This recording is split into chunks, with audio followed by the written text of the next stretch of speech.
So joining me now is someone that I've never actually interviewed, but I follow his work very closely through his roles with Friends of Science and the International Climate Science Coalition. So joining me now is Robert Lyman, also frequently published in the Financial Post. Robert, thanks for joining me. Usually around this time of the year, I check in with my fellow travelers in this climate skeptic movement as we approach the UN Climate Change Summit. Robert, how would you describe yourself? Because, as I was saying before we started rolling, some of your greatest critics are people who watched Greta Thunberg and decided the world was going to end. But you actually have, I would say, a generation's worth of knowledge on the issue of climate and economics. So tell us a little bit about who and what you are. Well, I'm a retired energy economist, and I'm also the chief economic advisor for the International Climate Science Coalition Canada.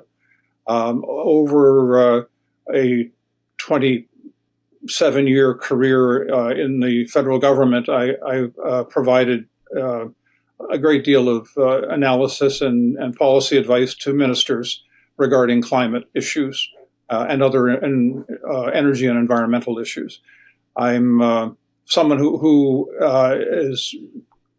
cares deeply about the need for a fair and open public dialogue on climate issues in Canada.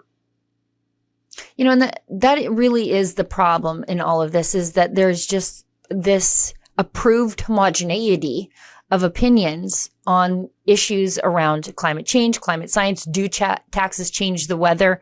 Are my emissions in my comfortable SUV going to kill all life on Earth as we know it? It seems to be that hyperbole on issues of climate change, as in, we're on a doomsday clock, those are the only accepted viewpoints. And, people like yourself, people like my friend Tom Harris from the International Climate Science Coalition, people like my friend Michelle Sterling from Friends of Science, you are trying to take the hyperbole and hysteria out of the conversation and being treated like heretics for it. Well, that's right. And my particular niche in that regard is the information and analysis that I offer on climate policy. That is how the government of Canada makes its decisions on climate, and on the economics of climate. That includes following the international developments, such as those that are about to take place in Dubai of the United Nations Framework Convention on Climate Change. So it's really all about bringing some facts and analysis to bear on what is a highly politicized subject.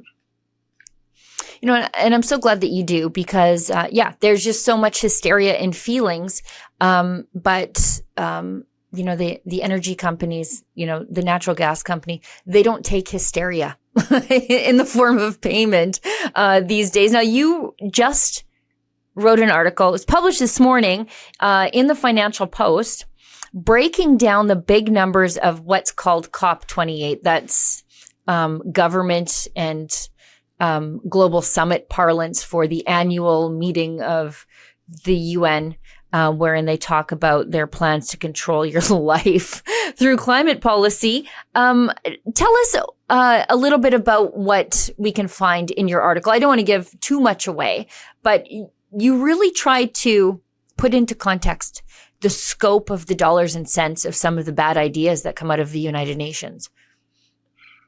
Well, my article was, in a sense, a glimpse at one of the key issues that will be dealt with during this climate conference, which will start tomorrow and will go till the 12th of December.